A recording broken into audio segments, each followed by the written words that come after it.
There had not been a time in recent memory when any had challenged the collective might of the Commonwealth. Hi guys, Gaming Bear here. Right, we are back with the next episode of Hearts of Iron as Germany. Right, where we left off, well, we'd just gone for army innovations to take us down to increase the army advantage we have with tanks. So that's where we're going to go initially. Then we can start working our way down the naval rearmament, so we can start building ships in the background more quickly. Then down the Autobahn. Before section, build up the armies and air innovations, work our way down to get the extra research slot before we even think of doing the Rhineland and any of this central section. Make the world think that you're not a threat as you slowly build up and try and get friends with everybody. Now, the points that you're gaining are pretty useful as you move towards being able to assist everybody nearby. What you're looking for at this stage is as many points as you can get from the reformers.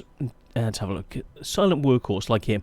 Political power gain plus 15%. So look for, and here, Martin Bormann, political power plus 15%. Get the guys like this to start you off, to get you huge amounts of political power to fill in the rest of these slots, to allow you to advance more quickly.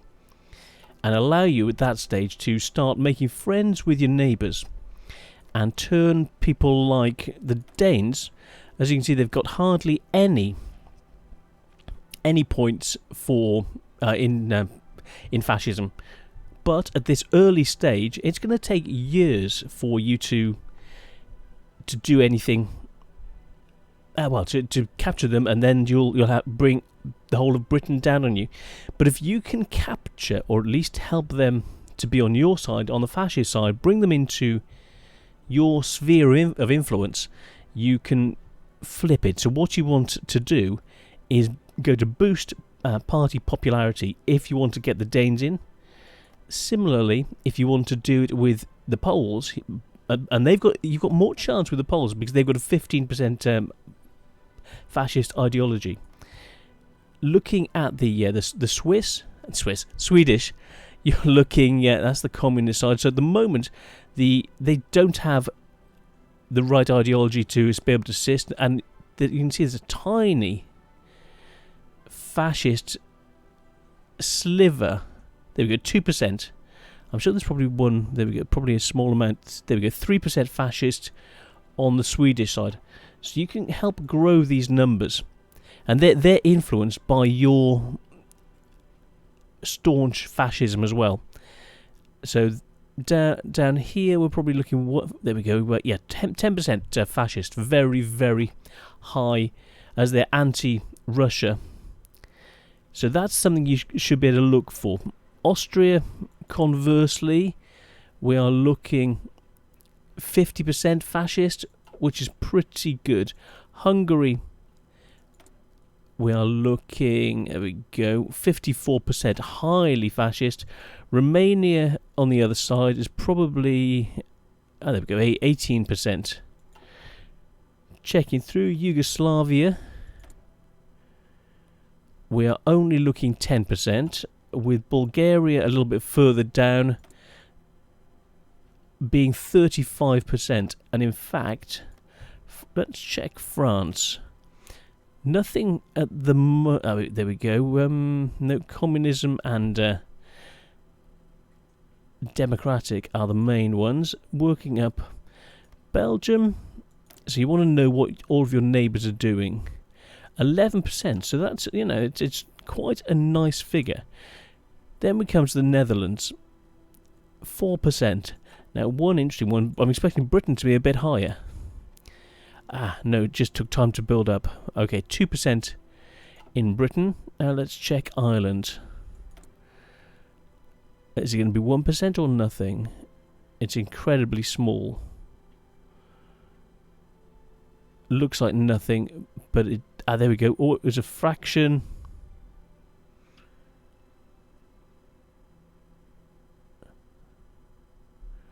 There is a very small 1%. There we go. Even Ireland has got a small fascist percentage. Now let's look at the Swiss. That looks 1 or 2%. Yeah, 2%. So you can see your neighbours are pretty much well. You know that Italy will be, and 76% fascist. So huge numbers, such a different change. There's also the issue that you need to get ready for is the Spanish Civil War. So fascism 46 compared to democratic 47%. So we will need to get a unit ready to go in straight away. So look at what you have.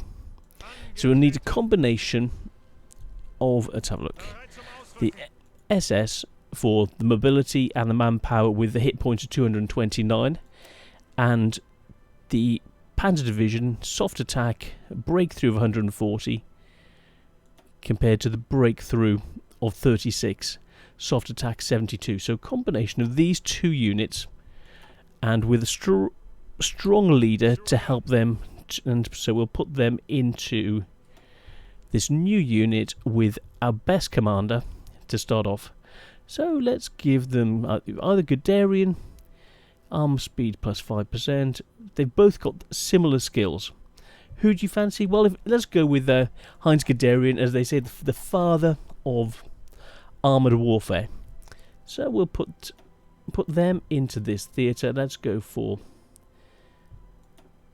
external theatre, so they're ready to rock and roll.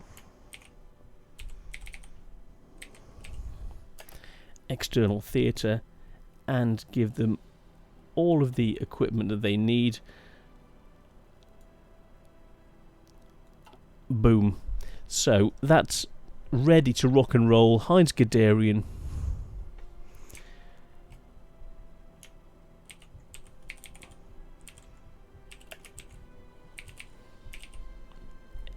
External mobile. Let's go for expedition.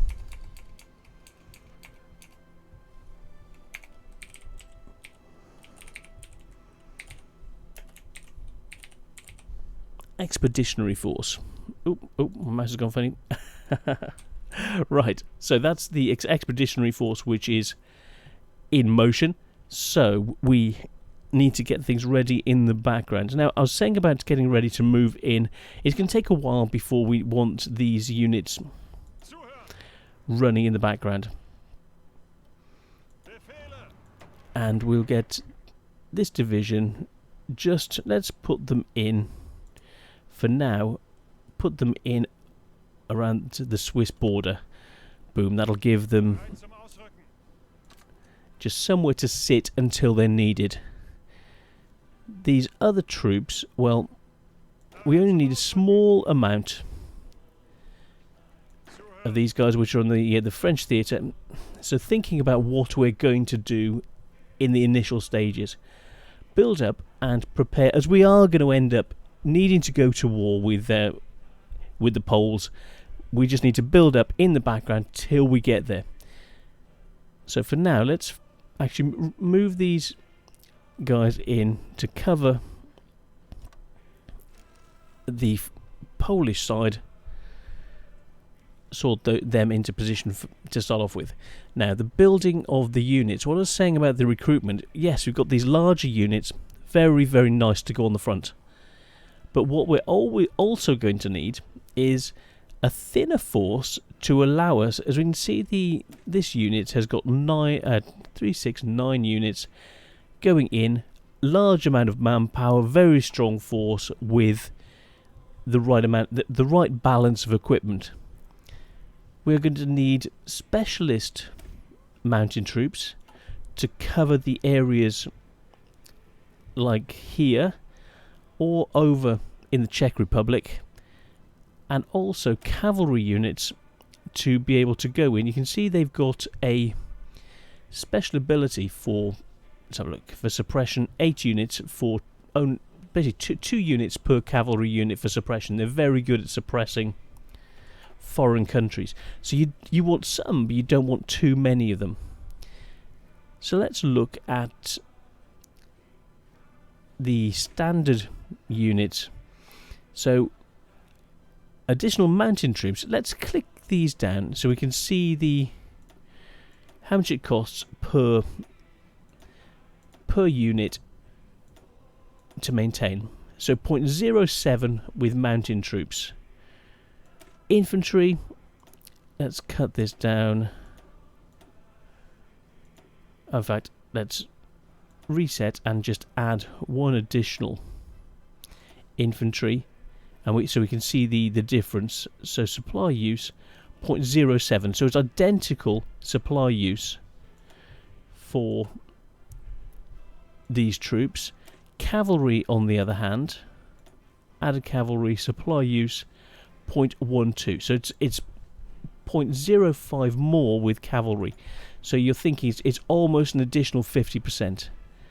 Panzer divisions, so a light tank going in is an additional 0.2, which is quite a high amount, with motorized infantry going in with a 0.11, which is okay. It's more infantry, so it's a higher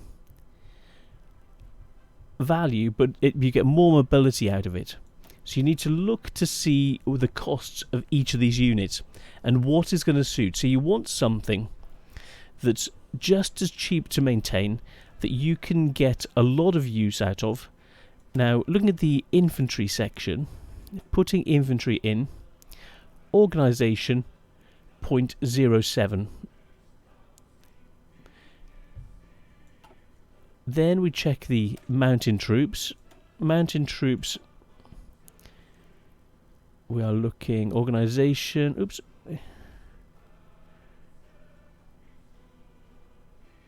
Hit points goes up and supply use at 0.07. So what you get, an additional 20 hit points. The recovery is 0.4, so the recovery is the same. So 0.07. Let's actually try it with standard infantry. Suppression 1. Hit points 25. So you get more hit points with a standard unit, even though the organisation drops. So they're less able to fight. They can't fight for the normal troops. Can't fight for so long, but they cost the same. Have this and. Okay, start again. What you have with the mountain troops, basically you've got the abilities in the hills and mountains. You can move through them, fight better and defend better. But you've got the mountain troop amount of hit points. You get more hit points for the same amount of infantry, and the training time is shorter. So if you're short of training units to time for training, then normal infantry units are a better way to go. So let's have a look. Standard unit. Let's go for a brand new unit. So training infantry. Let's look down one single unit and let's look at when it'll be trained. So 23rd of May. So we're looking 4 months, just over 4 months so cancel that. Just over 4 months. The mountain troops. Oh, we can't do any more mountain troops. Wouldn't allow us to do that. So let's remove some of these units and reduce what we're getting in, as these are a little bit of overkill. So we'll go for 2 units of those. Let's have a look. We can't get any more. Let's have a look. Why can't we get any more guys in? So let's lower the numbers to do an example. There we go. So mountain troops. Train so we can check it out. 23rd of May. Also roughly the same amount of time for training, which is quite good to see. SS Division. Training time 23rd of May. Brilliant. Panzer, let's just double check. 6th of August. So an additional 50%, well, additional 3 months. So quite a significant amount of time for panzer divisions. So if you want to create panzer divisions, the lead time is an additional 3 months. So you need to bear that in mind. Cavalry divisions, oops. Let's have a look. They've got training time 120 days. The panzer divisions 180 days. So you can see the difference even just by clicking in. 120, 120, 120. So you can see each of these divisions. That's a simpler way of doing it. So or else you can see them actually down in this section. So we will need a combination of different units for different places to give us different breakthrough amounts. So let's have a look at the army, what we have at the moment. 1 motorized, 3 light tanks, 24 infantry, mountain, cavalry. Very, very low numbers, and we need to envisage what we are going to need. So for this region, if we are thinking, because pushing in and taking Switzerland is in a way, it would be an unusual equivalent of basically pushing in and going through the Low Countries, except they're never going to expect an attack on this side of Sweden. If you're good enough to take Switzerland, you're good enough to take France. It's going to be a heck of a battle, and if we can get troops in, attack them, I have a feeling that we could actually push our way through and get a nice haul. Let's check the resources. An amount of aluminium.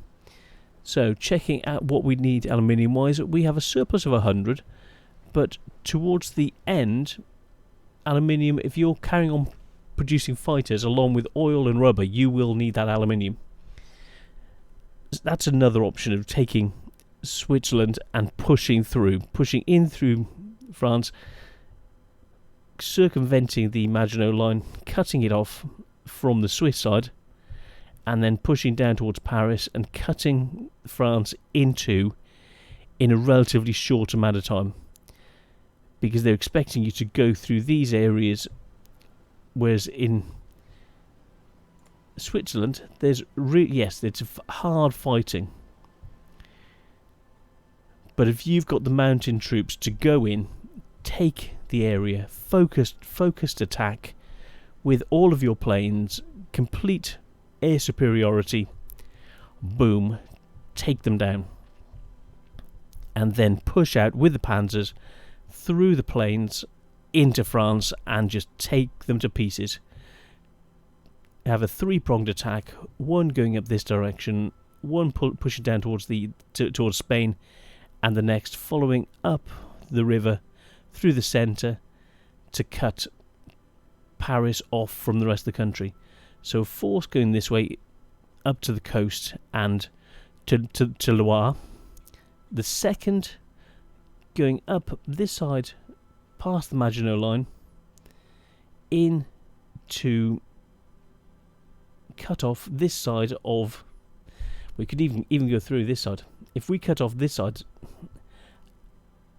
through the Champagne region, cut through and cut off this side just south of Valognes, cut off here, which will take this section out, and so pushing through to the coast, and with the second force pushing up to capture this area in towards Normandy.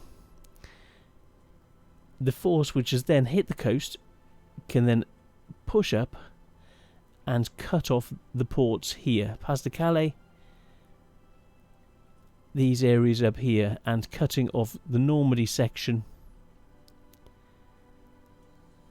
Cut these into minor regions, minor points to be attacked as you work your way through. So that would really hamper pushing in from the centre, really hamper the French chance of being able to defend.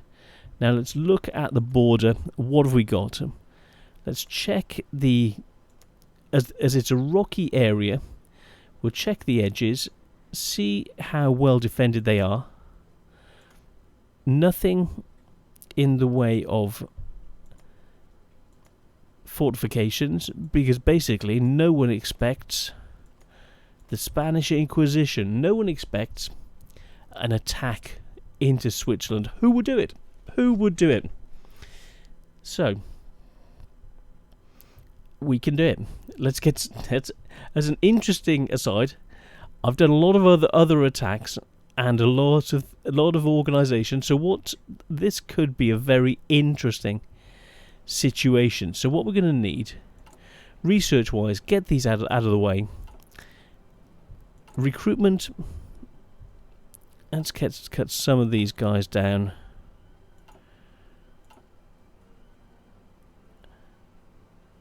Let's just go for 10 units for now. So that'll give us 20 units of standard infantry. Now, the Geburtsjäger, let's train some units. So how many are we going to need? Well, we are going to need quite a force. Plus, we're going to need Marines to push across this river. So, Marine force to allow us to... Well, there's quite a large area we are going to need to be able to cross. And then with mountain troops. So not only... this is one of the reasons it's so difficult to attack. Is that we need Marines and... mountain troops. These areas are urban. They're not mountainous. This area, urban. This area, we're getting more hills and mountains. So yes, these areas are Zurich and the edge of Zurich here are areas that we would need to push into. We need the naval, well, the troops to be able to push in, assist the mountain troops, go in and take them and move our way to Bern. Now, we can parachute troops in, a large force of troops in to Bern, capture it in the background while the rest of our troops are attacking.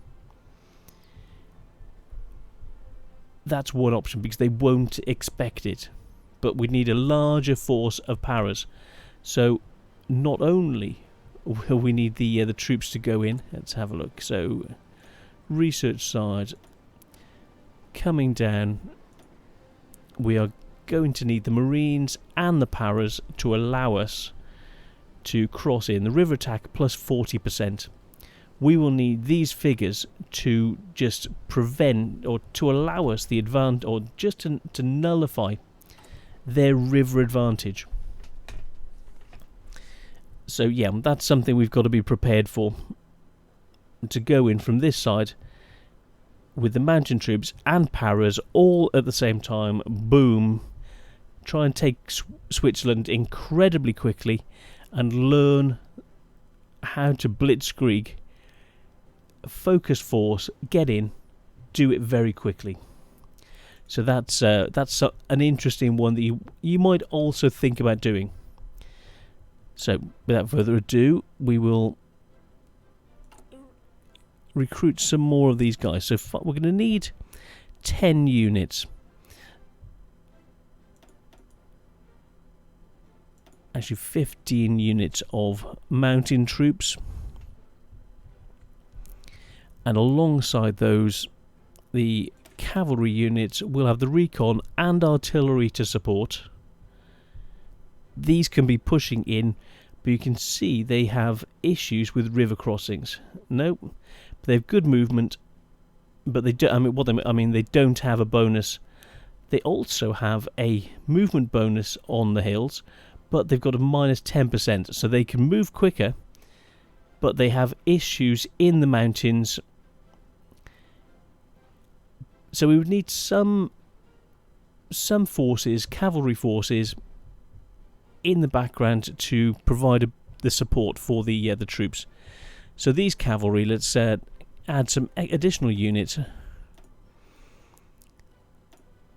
So we go for 10 units of cavalry, harder hitting, faster moving, which will allow us in the background to travel through bad terrain like the mountains and to get into position. So to be able to work with those, we need the production of artillery, more infantry equipment, motorised support equipment, plus the close air support to allow us to take Switzerland. And let's look at the air power situation. Clicking in, they've got nothing overhead at the moment. So to allow us to be able to control this region, we would want to have in this area some more radar installations here, which will aid us with France covering this, preventing plane incursions from coming into Western Germany, and allowing us to control the Alps with our own radar. So things like this you could do going in, which will then open up this door to France and allow these mountain troops and very strong troops to go in and attack. Because once we're over the other side, not only have we got the rivers on this side to cross, but we will then have the rivers on the other side of France to go over as well. So what we'll need to do to allow us to travel more quickly, we'll need to have the engineering units in with the troops to allow us to get in.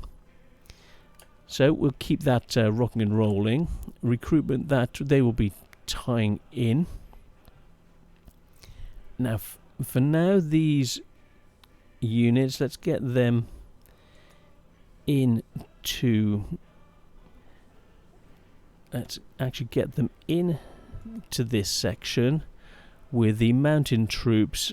Let's get them coming out near Württemberg and going into the same force, so that we're able to just rock and roll these standard infantry. Let's put them in here. Now we will then need faster moving SS divisions.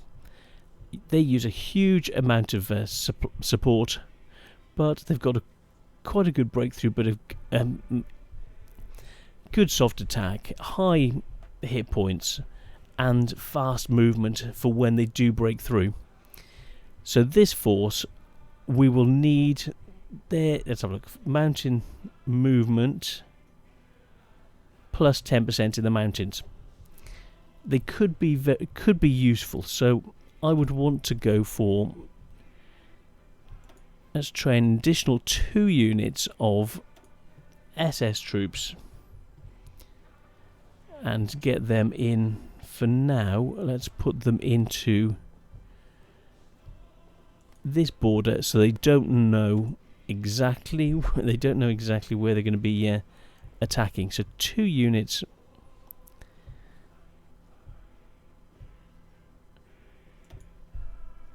of SS troops, and the Panzer Division,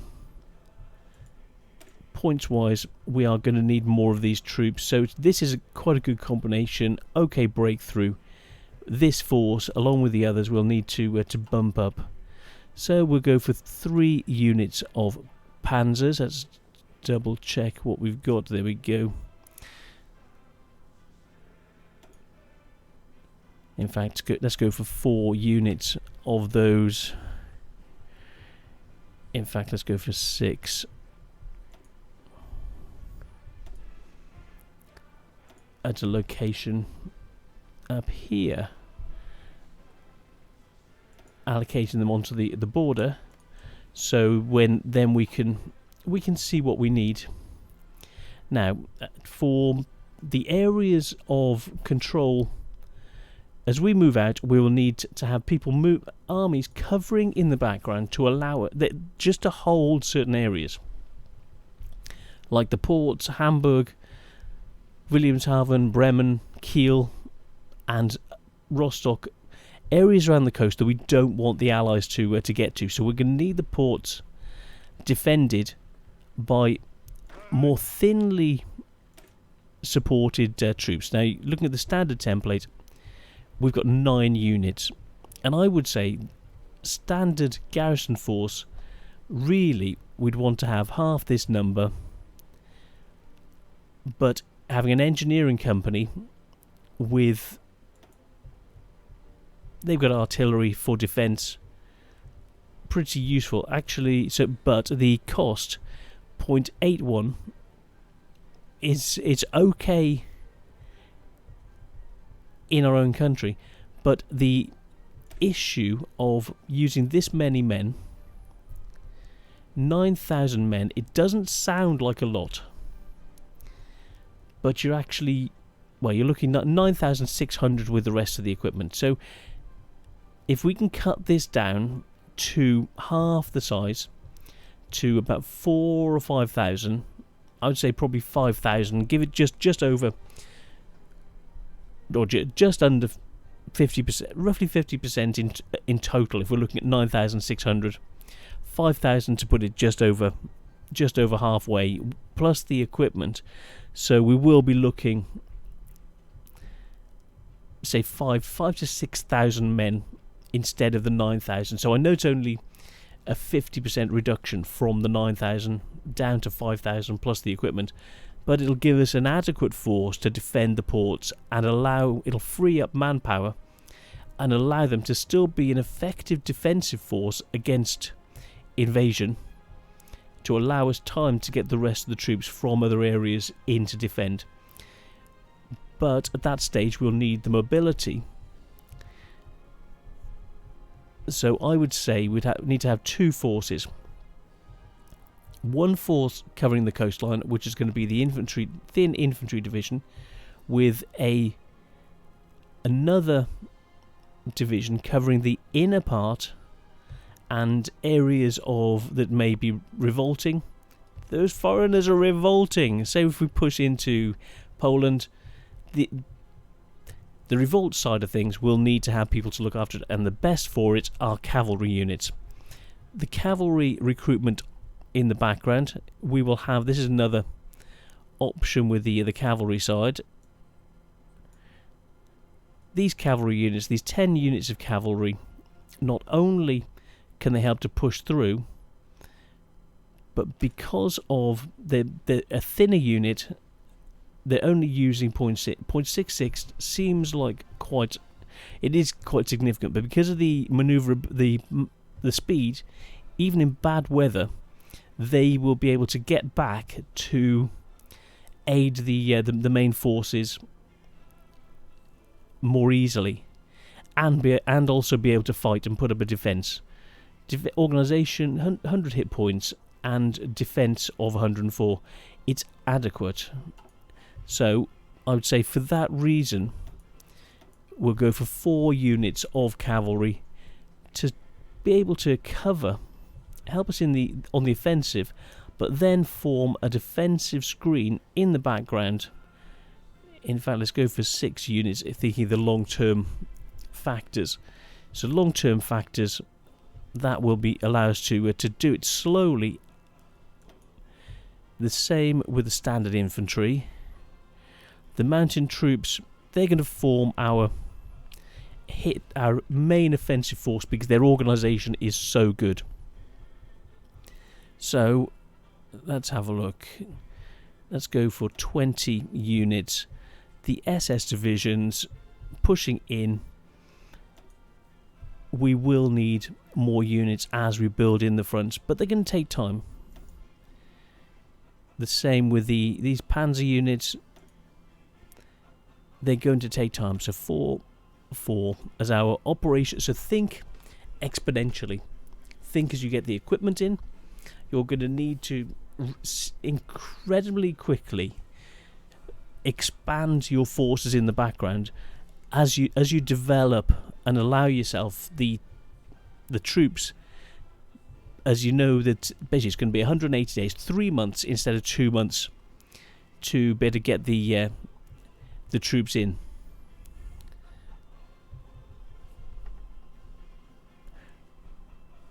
Sorry, 5 months. 5 months instead of 4 months, say. So the additional time, it is noticeable while you're waiting. especially with the additional training in the background. And as you expand things later to get more highly trained units, as you expand the Wehrmacht, it'll take you longer to train good troops. So you need to be ready with those good troops, because the additional 25%, as we have a look at the troops in the background, these troops have got plus 25%. The troops at the start are incredibly good, and we need to maintain that level, that 25% advantage. That advantage is just, oh my goodness. So you're not just thinking the normal power, but because of the troops that you have in place, like these mountain troops, the plus 25%, very, very strong. That's what allows Germany to break through. The additional bonus, bumping up percentages, allows them to slam in, and later, when Hitler intervened and started splitting the units out and making them having more units but less focused, half the number of tanks, so they didn't have the Iron Fist capabilities to punch through like they used to do, but purely because they were covering a wider area. Now, the wider area situation is something that we're looking at now with the issue. This is the next factor after. Now here we are, we're still talking theory, but the next factor, when you do have these great borders and great areas that you need to cover, say each of these provinces has to have, say, a minimum of 5 units. So 1, 2, 3, 4, 5, 6, 7, 8, 9, 10, 11, 12, 17, say 20 units, just 20 provinces, just for the Russian-Polish border when you do capture it. So 20 times 5, you're looking 100 units, just as a minimum, just to hold this border. That's a lot of troops. It really is. Now, I've tried things of like trying to control the Italians, and going in, taking Italy cost just over 500,000 men. They fought hard, we fought hard. The outcome was you can take Italy completely and have all of their provinces, everything, to knock Italy out of the war. You're looking 500,000, 500,000 to 600,000 men, which seriously depletes your forces. But it can be done. But with those forces, we are looking standard infantry division, say 10,000 units, 10,000 men, 10,000 by 100. You're looking 1,000,000 men just for the border here. Then to be able to push up for these other units, 1, 2, 3, 4, 5, 6, 7, 8, 9, 10, roughly another 10. So an additional 50%. So you're looking the Russian border, just to hold it before you even think of fighting, just as a defensive force, you are looking 1.5 million men just to defend it. Then even more guys to push around and form the spearheads. And you're then, as you're encompassing the Russian forces, you will then need even more units. So say you had a force coming down, working the way around, so you're looking 5, 10, 15 to 20 units to form a relatively small salient. And as we know, 10 units is 100,000 men, so we're looking 10 units, we are looking 1,000,000 men, so another 1.5 million men. So in order to have offensive operations, you're now looking at needing 3 million men just to have the hope of a win in Russia. And that's just the Russian front. So minimum of 3 million men. Yeah.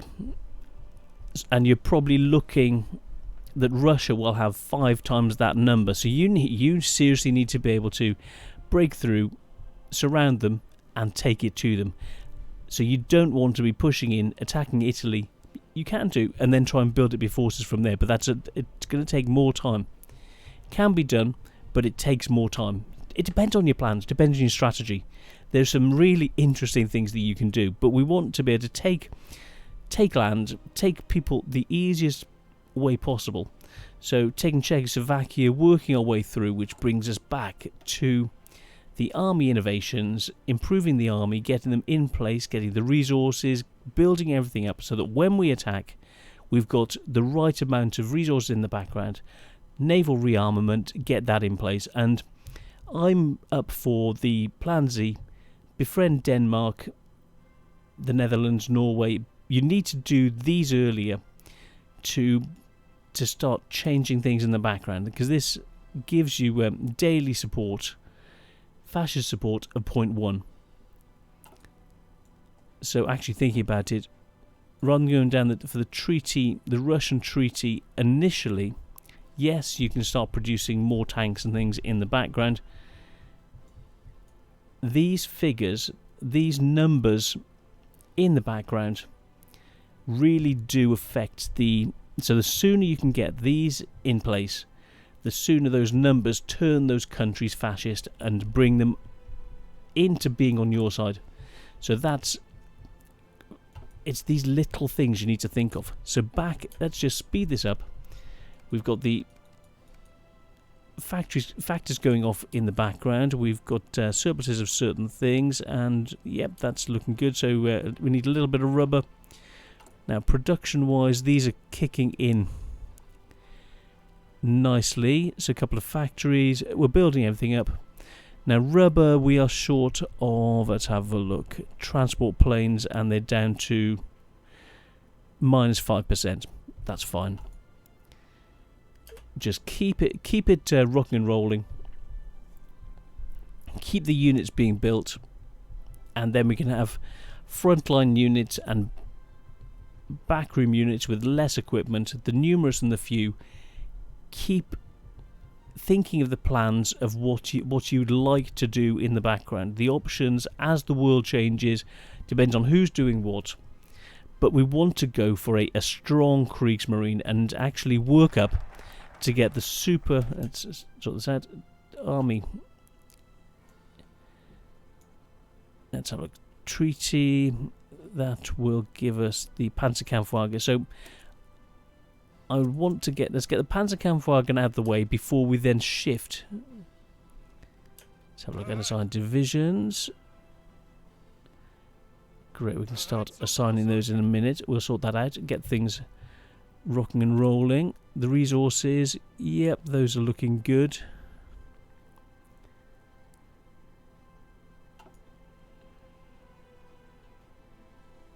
We'll sort out the divisions. We don't need them assigned at the moment. Just keep it rocking. There we go. Free dockyards. Now,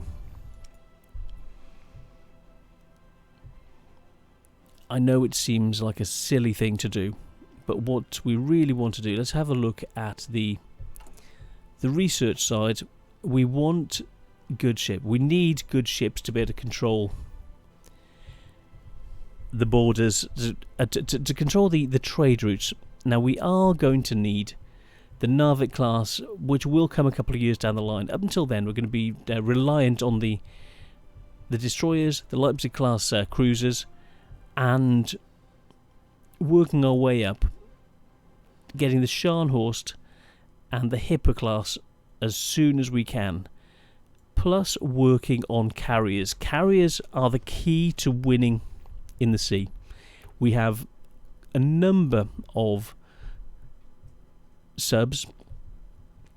Now, the subs are most useful for preventing enemies from landing troops. Incredibly good at doing that, but you need to be able to protect them. They get attacked by destroyers and other things, so you need to have the right balance. And I'm thinking that you're going to need a mixture, a balance of one sub to a destroyer, so they can defend. The subs can spot other subs. The destroyers can protect them. You'll then need a 2-to-1 ratio between subs and, let's go back, so between subs and the Leipzig class lighter cruisers. So 1-for-1 light cruisers alongside, so say one light cruiser, one destroyer and one sub as the basic unit. Up above that you will need, say, the battle cruiser, Hipper class for a heavier cruiser, or the Scharnhorst above that. So I'd say one Scharnhorst to 2 Hippers to 2 Leipzig, 2 destroyers and 2 submarines as sort of a good balance in the background. So for now, let's just click into to what we can actually produce. So destroyer wise, okay, subs, we'll want to get these. Oh, need to close that down to allocate. So left click, put them into the undersea boat section, and these, let's put them into the Kriegsmarine to get everything in one place. And let's allocate all of the ships to one place. Now, where are we going to want them? Where is the best position? Well, later when we're defending the English Channel and controlling the English Channel, we would like to have them. Let's get them out of Wilhelmshaven, West Ems. So we're going to put them all in there with the subs in this section. Selecting the subs and getting them all into this region and this section. So we'll select these and break off the subs. So take off all the subs, all submarines, select and send them all into one place. Boom. So we'll send them all in. So back to the production side. We will need Leipzig class and battleships and battle cruisers. Now, the numbers, like the Deutschland, let's look at the numbers. Relatively good ship, 9,600 points. We will need larger numbers because without the screens, without the screen ships, these bigger ships are redundant. They get attacked by torpedo boats. Basically, you need this smaller craft to defend the big ships from lots of destroyers. The destroyers can get in close. If they can get in close and swarm through, destroy the enemy's destroyers, the big ships are very, very vulnerable. Let's have a look. Naval firepower range. Let's have a look. 32. The York class firing range 3,000. Firing range 32 also. They're not so strong, but these are good at going for the heavy cruisers and things. So heavy cruisers, evasion 20%, range 24. The Deutschland class firing range 25. So this is a better version, which could be more useful to go for. The Leipzig 3,000 points with a range of 19 kilometers, and the destroyers 15 kilometers, very short range, quick craft for getting in, speed of 36, very fast units. So we want to get those in, being backed up by the Leipzig craft in the background. So I want to go with lighter and heavier. So let's check the speed. So speed 24. These also, let's have a look. Also 24, as they're basically the same template.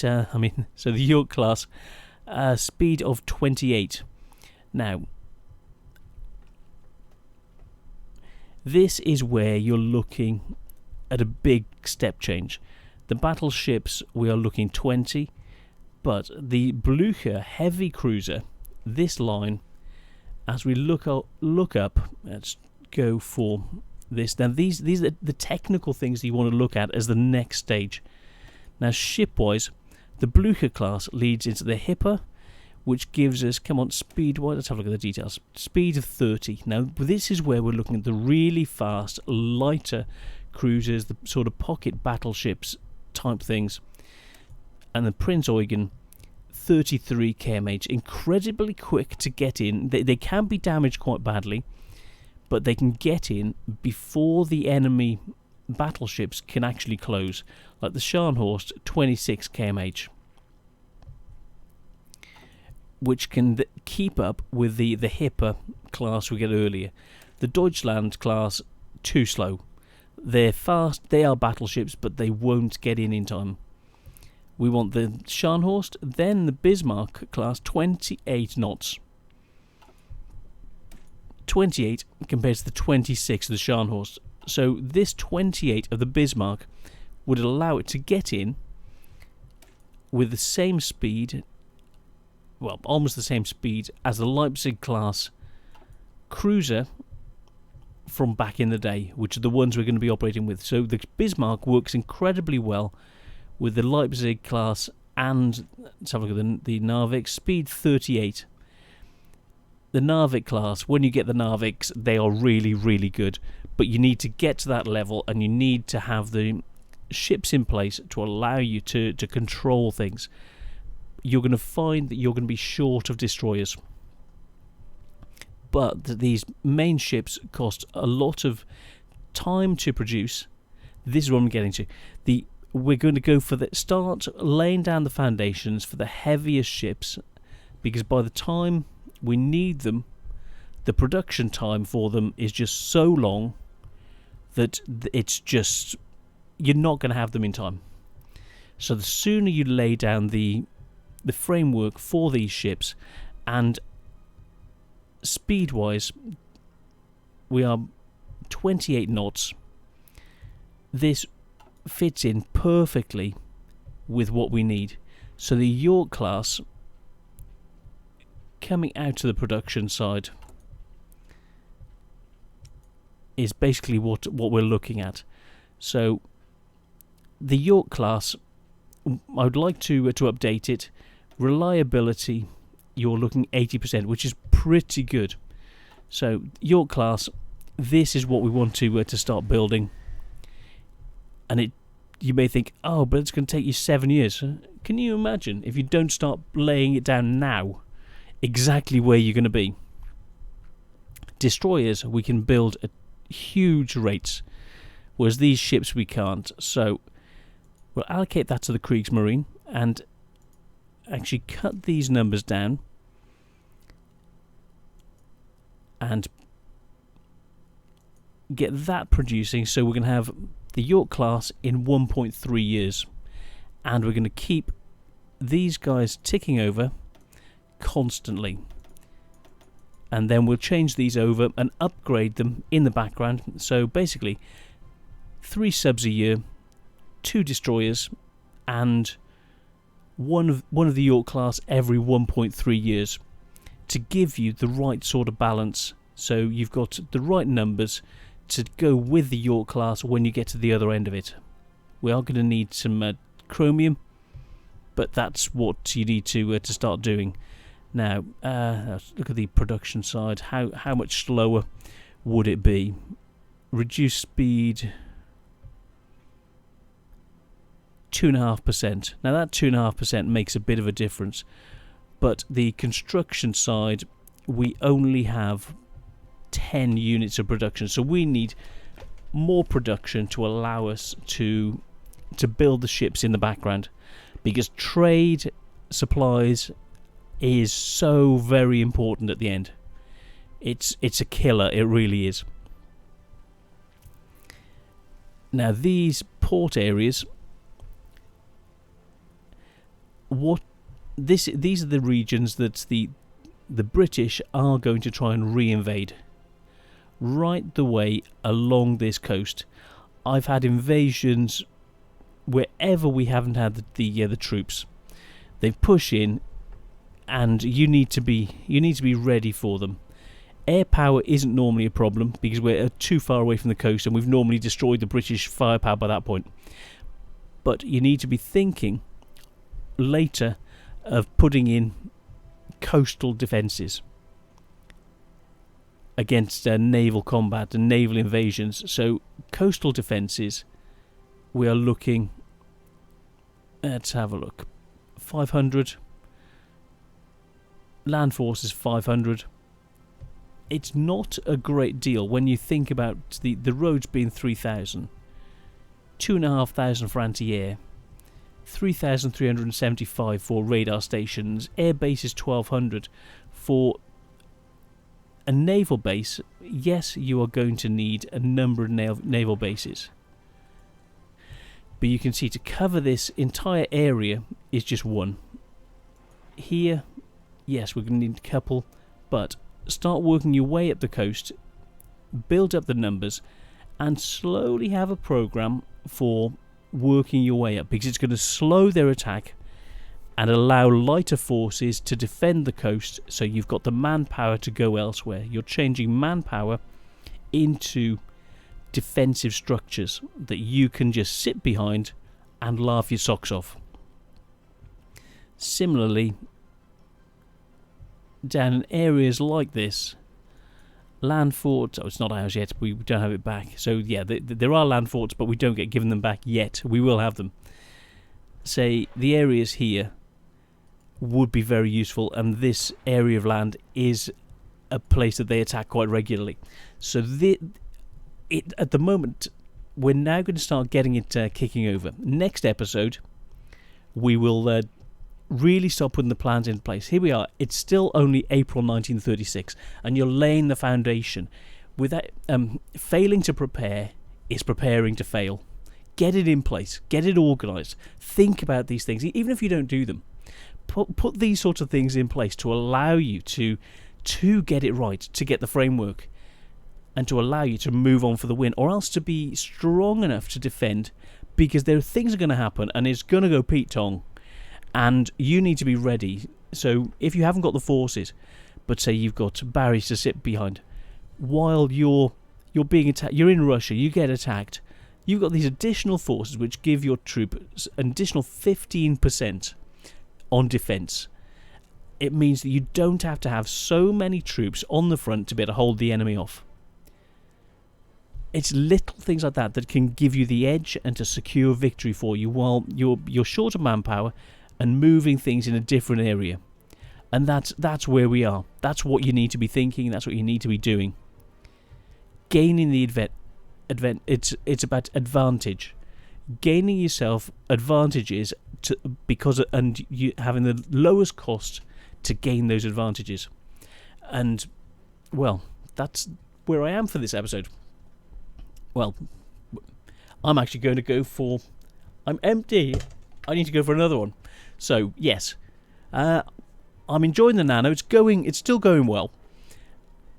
I'm finding it difficult around the edge, so I'm going to have to really focus to keep the Nano on target. At the moment, it's sort of maintaining the weight. And but to be able to go against the lifestyle, not against the lifestyle, but to use it's a healthy lifestyle, but I want something to lose weight. And so I'm having to go against its natural thing for stabilising your weight, which it does, to flip it so I can actually have more control of it, and to like it did at the beginning, focus more to bring the weight actually down around the edges. The Nano is really good. So easy, just grab it, fill it up, have it, and it just keeps you going, keeps me gaming, keeps me able to rock and roll in the background. And so yeah, that's the Nano system. So that's all going really well at the moment. So yeah, we're a few weeks in, and I'm still liking it. So yeah, keeping on liking that and setting things up in the background. Get this all sorted. So next episode, we're really going to plough on with it, push down, get the military in place, get the ships in to control this area. Oh, it's coming up to an hour. I've got to go.